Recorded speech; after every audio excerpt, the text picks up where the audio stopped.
All right. Good morning, everyone. Good morning. Good morning. All right. Oh, this is fun. I like this coffee chat thing. I know. It's so much fun. Can you believe that it's almost December? No, I refuse to accept that.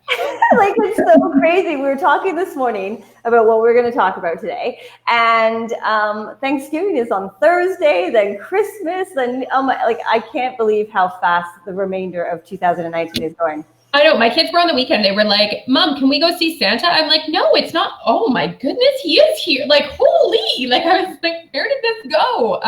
I'm still living in April right now. So then I'm like, no, it's not November. But yeah, it's crazy.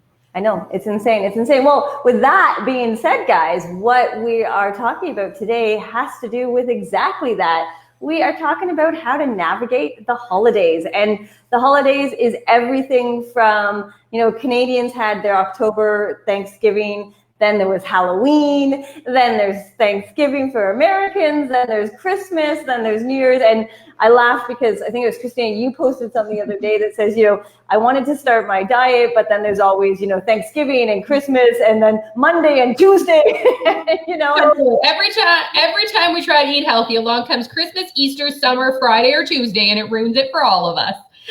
And it's so true. It's so true. But so today we wanted to really kind of talk about how to navigate through the holidays. So Christina's going to talk a little bit about food and choices and that type of stuff. And I'm actually going to talk a little bit about identifying the people, because what happens during the holidays especially is that you probably are running into family members and friends, quote unquote friends that you don't see all the time, and how they respond to you in your journey along this way. So it's going to be a good one. We've got lots of great information, so buckle up, get ready, and let's get started.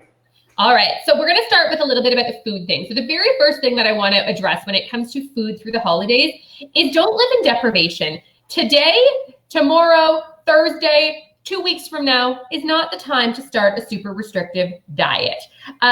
It's probably not going to go well, and it's going to make you feel like a failure. You want to set yourself up to feel successful through the holidays.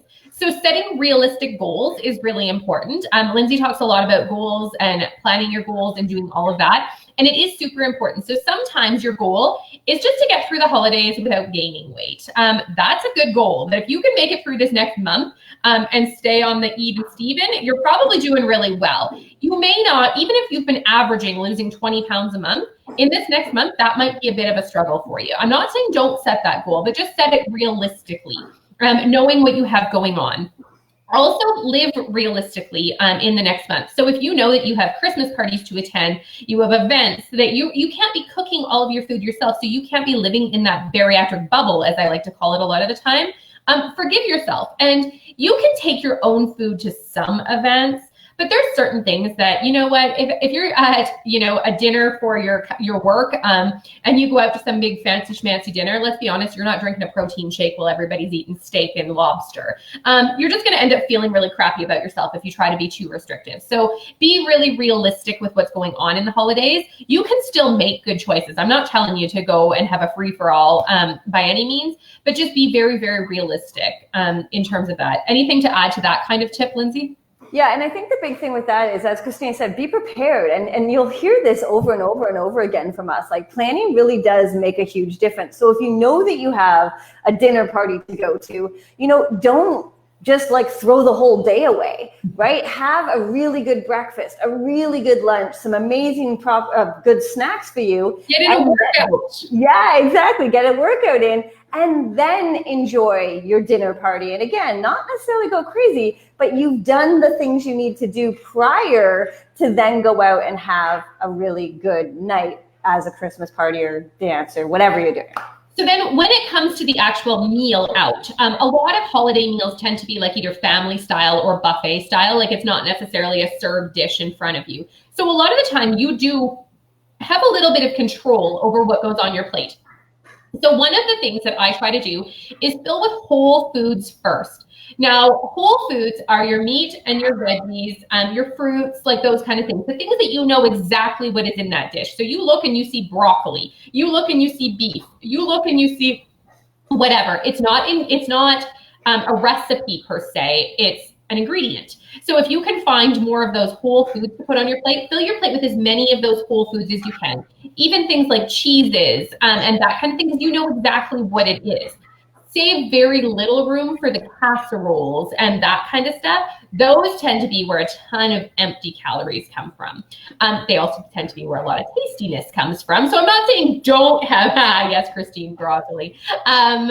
Okay, cauliflower for some. But those casserole dishes tend to be where a ton of empty calories come from. So I'm not saying don't have them all. If you wait all year for blah, blah, blah casserole, or I know a lot of our American friends here, mac and cheese is a big thing on Thanksgiving. Mac and cheese is not a Canadian Thanksgiving thing, just so you guys know. But anyways, mac and cheese is a big thing for you. So I'm not saying don't have any mac and cheese, but just save a very tiny space for it. So just, same with dessert. The broccoli casserole. Frankie says the only broccoli at my family gathering is broccoli casserole. Okay, so maybe not the broccoli casserole, but pick the broccoli out of the casserole. Is that? I don't know.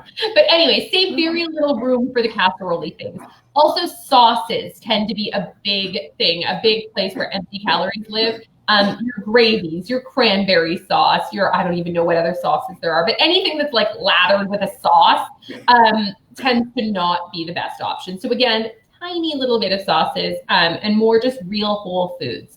As Lindsay said, keep the rest of your day on track and make sure your water is really good that day, especially if you're going to be drinking alcohol during the evening. Get all of that water in before then. Ideally, every alcohol drink, you should have a water drink, but let's be honest, who does that?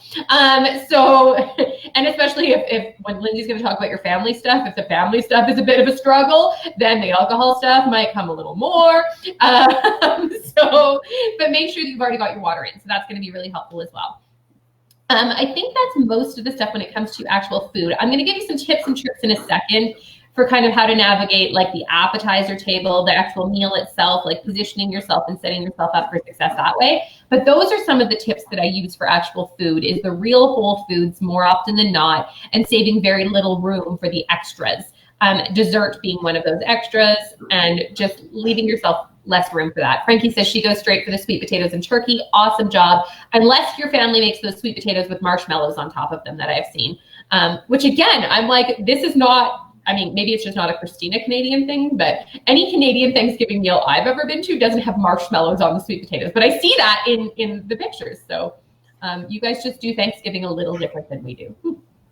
Definitely. And I think too, the big thing with any choices that you make is kind of think what is the big thing that you want to enjoy. And I always joke because Christmas for me is not even about the turkey and all of that stuff, but it's about the turtles and the after eights. And I actually don't even know if that's just a Canadian thing, if there's turtles and after eights, but they're chocolate, no surprise.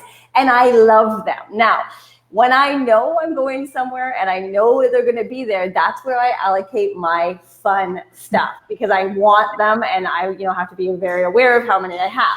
But that's the thing. Find the things that you really want to enjoy and enjoy them. That's what this, that's what this is about, is making sure that you can have some of that moderation where you eat well, you drink well, you get your exercise in, and then you go and have a few fun kind of, whether it's desserts, or I know a lot of the other ones that somebody was talking about, like gravy and biscuits and like this, again, very different Canadian to American Thanksgiving, just so you guys know, if you ever wondered why Christina and I are like, what? Christina, biscuits and gravy to me, I'm just like, I don't even get it. But if that's your thing, that's the thing you want to focus on, and then look at, the vegetables, and don't have the bread, beforehand, and don't have, some of the heavier duty things to fill you up anyways, because that's going to be a hard thing too. You can't really eat until you explode, with your turkey belly, because of being in small portions. So just be really aware of what you choose and make sure it's the right choice. Nobody wants to waste that space or those calories on the stuff that's not that good. So then some of the tips that you can use is when you first arrive at the Thanksgiving, at your dinner, at your family meal, most people aren't just showing up as soon as the food is being served. Usually you're doing some socializing ahead of time. So I would suggest consuming something either just before you leave your house or as you're driving even, and make it be something that you really like. Like, if, you know, a protein shake with like peanut butter and banana is something that I quite enjoy, like a chocolate shake with peanut butter and banana. I find it very filling. It's very obviously on point. That's one thing. A protein bar is another thing you could literally be eating in the car. A piece of fruit, yogurt with bran buds, like whatever it is that you actually really enjoy eating, eat something just before you go. That's probably going to keep you full for an hour to 2 hours, because it's going to keep you out of that grazing section. You know, over the holidays that it's all about food. It's just so much food everywhere. And so they often have a lot of little appetizer things and chips and munchies and chocolates and all of the things when you first arrive. So if your belly, if your little bariatric belly is already full when you get there, then you're just less likely to do some of that grazing behavior. So don't show up hungry, ready for the meal, because it's rare that the meal is ready. Maybe confirm with your host that you know what time you're eating before you're not hungry and can't eat dinner. But make sure that, you know, you're not showing up ravenous and dinner's not for 2 hours, because that's not going to go well for you. Also, then by the time you actually eat dinner, you've probably filled on all the junky stuff, and then you're not hungry, and blah, blah, blah. We start a vicious cycle. Around that appetizer-y thing, when you're standing, it's usually everybody's gathering like around the island in the kitchen or something like that. If you're all gathering there and all the food is there, try to stand either near food that you don't really like very much. So if there's like, for me, I don't like shrimp. So if there was like a shrimp boat, if I stood near the shrimp boat, I would not be tempted at all to eat that. It just, I have no interest in that. Frankie, stand near the marshmallows, you'll be fine. So wherever you stand, try to stand near food that you're not as tempted by. Also, make yourself useful. Help if your hands are busy, so they're not doing this. You're not shoving food in your mouth if your hands are busy, whether you're setting a table. I always suggest that, especially if you don't have babies at home, hold the baby. There's always a baby. I don't know whose baby it is, but there's always one. Hold the baby. You're probably not going to be like dropping crumbs on the baby's head. Plus, you're giving the new mom a nice little break by holding baby. I know when I had babies, it was nice if somebody gave me a break. I'm not like the, oh, let me hold your baby person. That's just not me. But it is something that keeps me from eating. So if I ever offer to hold your baby, it's totally selfish on my point. I'm trying not to eat, and I won't eat your child.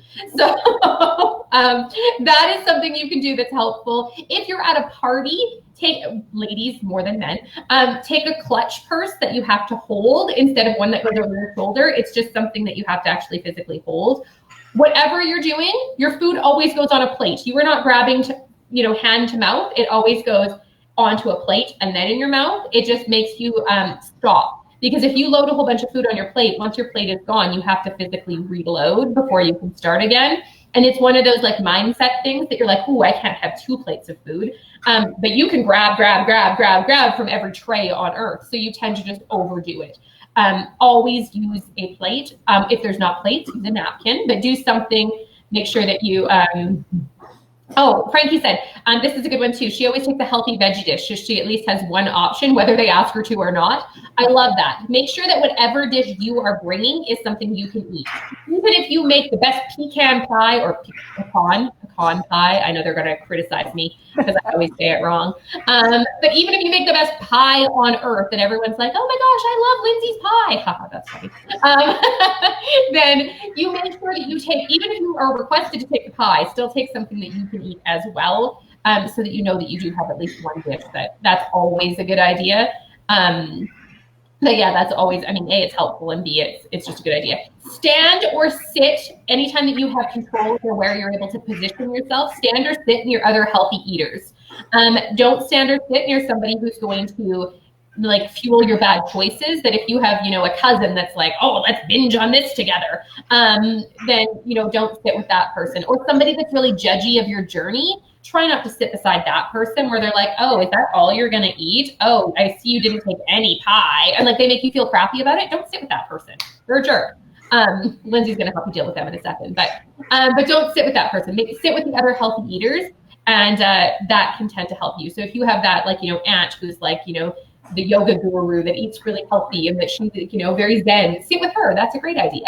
Some family, we don't have that in our family, but some people do. So I think those are most of, oh, the other thing, when you're done eating, 2 options here. When you are ready to be finished and you don't want to continue eating, take a toothbrush, brush your teeth with mint toothpaste. Mint signals to your brain that you're full and you're finished eating. Plus, a lot of foods don't taste good with mint toothpaste in your mouth. Another one, if you can't go brush your teeth because, like, you know, you're somewhere that's not acceptable, then take either sugar-free, like mint gum, or just actual mints. And spearmint or peppermint, either one. But if you have the flavor of mint in your mouth, it signals to your brain that you're full. And like I said, a lot of foods don't taste good with mint. So those are two things that are super helpful. Awesome. Right.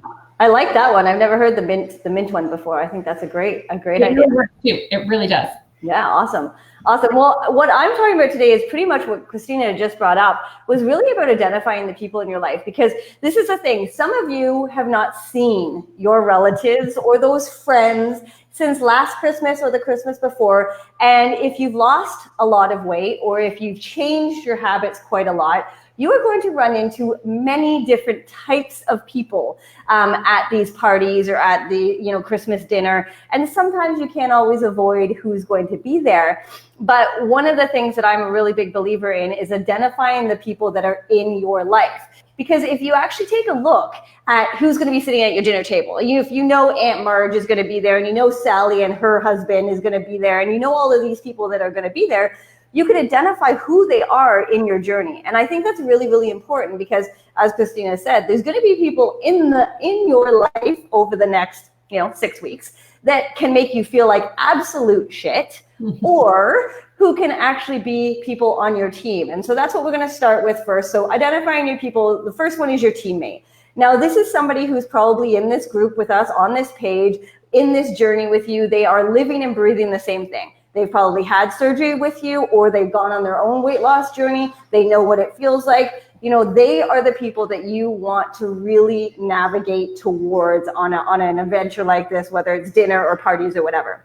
One, because they embrace the same lifestyle changes that you have. They understand the pressure of people being like, oh my gosh, what are you doing? You're not eating anymore. You're too thin. Oh, you took the easy way out. They know all of that. So they can be there for you if you experience some of that. That's a really, really important one.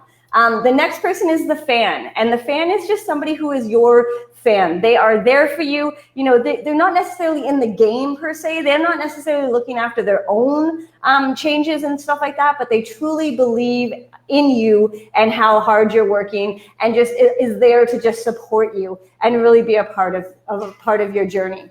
And then we have the coach, which, Christina and I, that's where we kind of jump into. Now, we might not be able to come to your family dinner, maybe that's what you're serving. I was going to say, as the invitation maybe in the mail, I don't know. But if we can't be there, at least think of some of the things that we talked to you about in this coffee chat, over in our groups, whether you're in our free groups or in our paid programs. And you can really start using some of the tips and tricks that Christina said and what I'm going to talk about today, so that you are able to bring some of that into the chaos of what we call family holiday dinners and parties and stuff like that. Now, so the teammate, the fan, and the coach, these are the three positive type people in our life.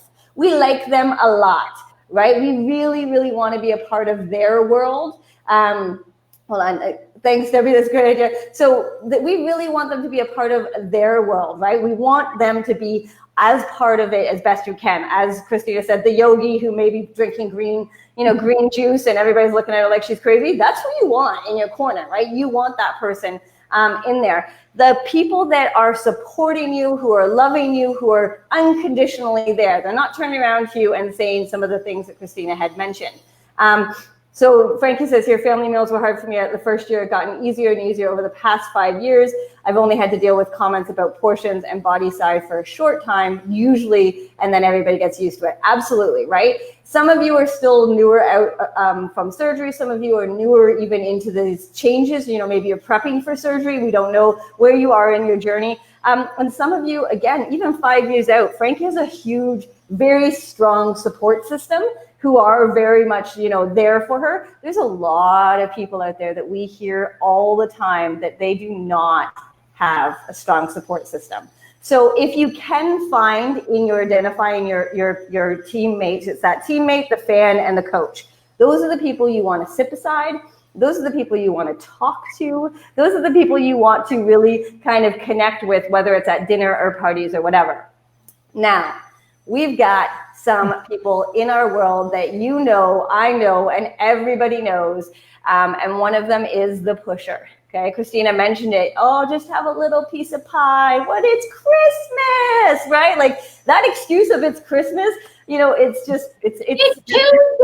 You always have a reason. Why not, right? And they're the one who are really trying to get you to do something you don't want to do, and then try to make you feel guilty about it, which really sucks.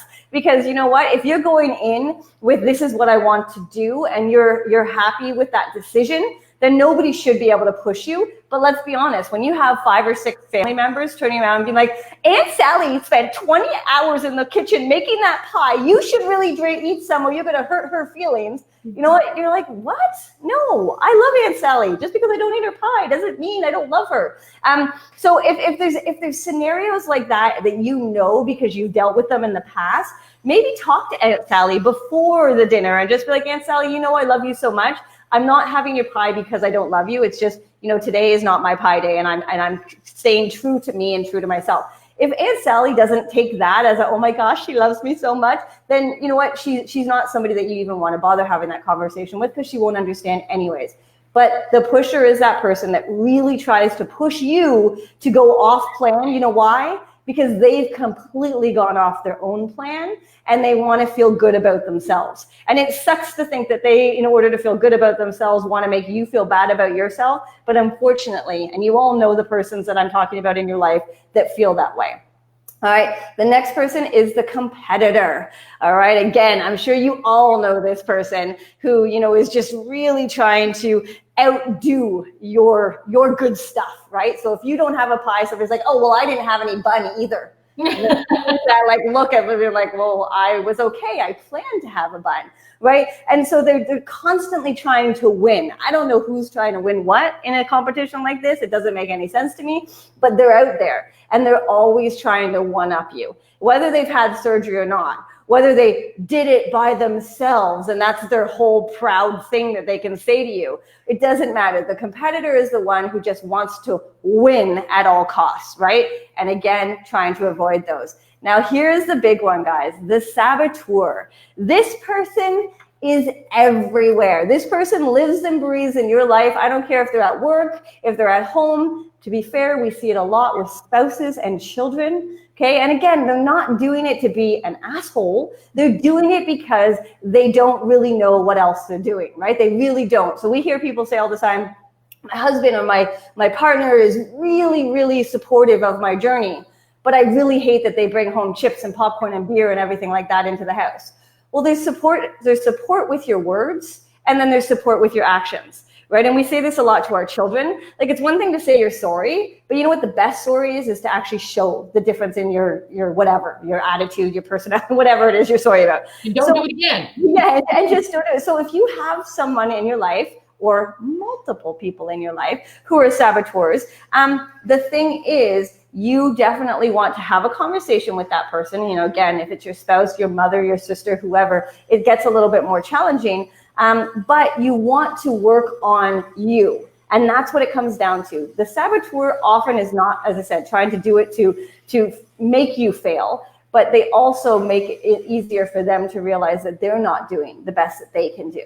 And so they push that, onto you, and they're like, oh, just have one drink, or come out Friday night with us, or, come to the next party, or come to the after party, or have another drink, or, whatever it is. So it's like that one won't kill you, like just have that thing. And again, everybody has multiple people in their life who are like this. So it's really, really important to remember that most people, and I don't mean everybody, because some are, but most people aren't doing it maliciously. They're really not trying to, sink your ship. They're not. But some of the things that they're doing will do that to you, especially if you go in with your willpower is only so far, and then the turtles are calling your name, and all of a sudden someone's just, hello, turtle, it's no big deal. And then you have it, right?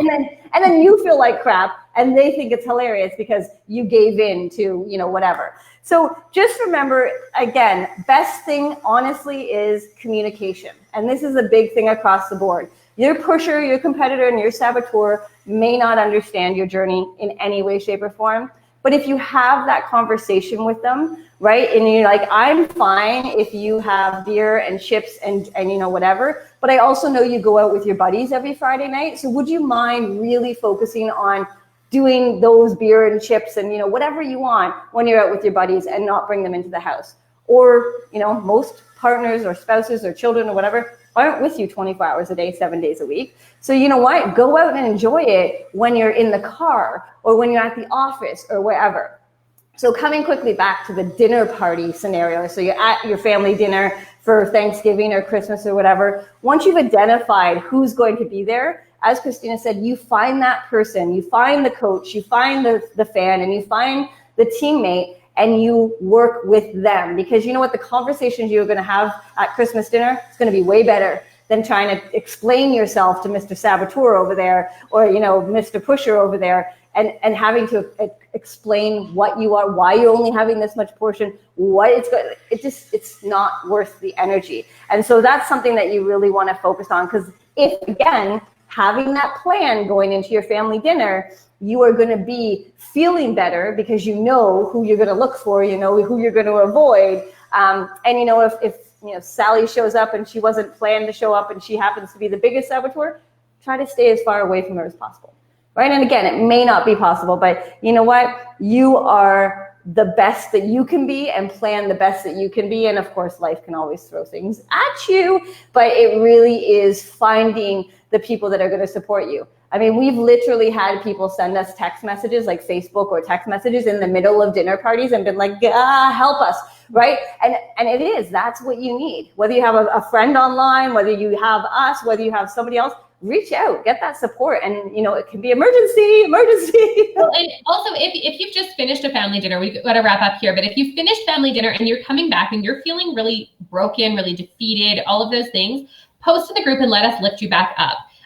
You went into this feeling like you had control, that you were going to do it, you had a plan, everything else. If your plan went off the rails over the course of your meal or over the course of your outing, let us be able to lift you back up. And that is, a huge thing that our groups are here for, that we really believe in the kindness message and supporting one another and all of that. So just know that you do have that place. You do have, the coach, the fan, the teammates, you have all of those already at your disposal.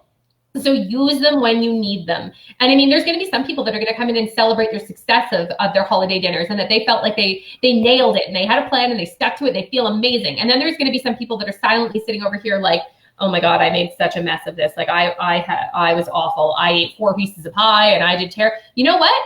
You did. It's done. Move on and let's re-listen to this coffee chat and figure out, and then read.